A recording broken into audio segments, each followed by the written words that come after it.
Tone-toneladang truck ng basura ang iniwan ng mga deboto sa traslasyon ng itim na Nazareno sa paligid ng Quiapo Church. Todo linis naman ang mga street sweeper. Nasa frontline ng balitang yan, si Gio Robles.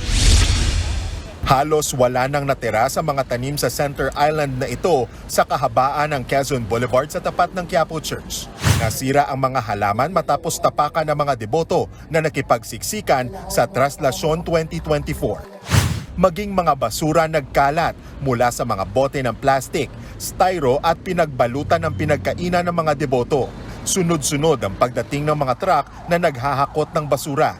Naabutan pa ng News 5 ang mga street sweeper na ito na abala sa paglilinis.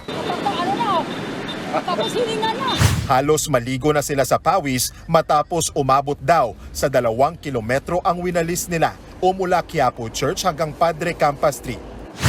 Higit sa 100 garbage bags ang naipon ng grupo simula alas 6 ng umaga kanina. Bukod pa daw yan sa sandamakmak na basurang nahakot nila mula bisperas ng traslasyon. Kaya panawagan nila sa mga namamanata. Sana po sa susunod na translasyon, sana po magdala po sila ng mga lalagyan ng basura. Mga pinagkainan po nila, mga pinaghigaan po nila, iniiwan na lang po nila yon. Kami po naglilinis lahat nun. Ayon sa Manila Department of Public Services, nakakolekta sila ng halos 470 metriko tonelada na basura sa selebrasyon ng traslasyon mula nitong Sabado hanggang kanina. Katumbas yan ng halos 160 truck ng basura. Mas mataas sa bilang noong 2020 na umabot lang sa halos 400 metriko tonelada o aabot sa 70 truck ng basura. Kaya't kaliwat kanan rin ang paglilinis at flushing operations ng mga tauhan ng Manila Department of Engineering and Public Works.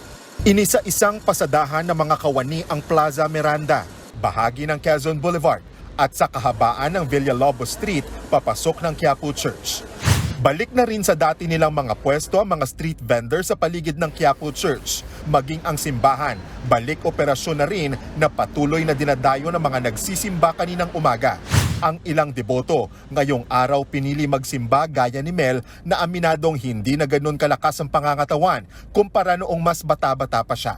Kaya minabuti niyang umabsent sa pagbabalik ng traslasyon.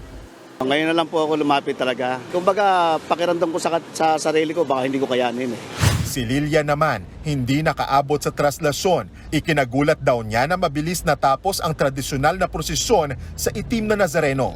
Gulat na ako, palibasa samantala nung araw, mabagal lang Ngayon sa dami ng tao, ang bilis.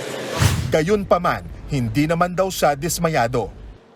Kung ang ilang namamanata ang tatanungin, hindi nasusukat sa pagdalo sa traslasyon ang tunay na debosyon, kundi sa kung paano mo isabuhay ang mga aral ng mahal na Nazareno sa iyong pagkatao at pakikipagkapwa-tao. Nagbabalita mula sa Frontline, Gio Robles, News 5. Mga kapatid, Cheryl Cosim po. Iba na ang may alam at may pakialam sa panahon ngayon. Para sa tuloy-tuloy na balitaan sa Frontline, mag-follow at mag-subscribe sa social media pages ng News 5.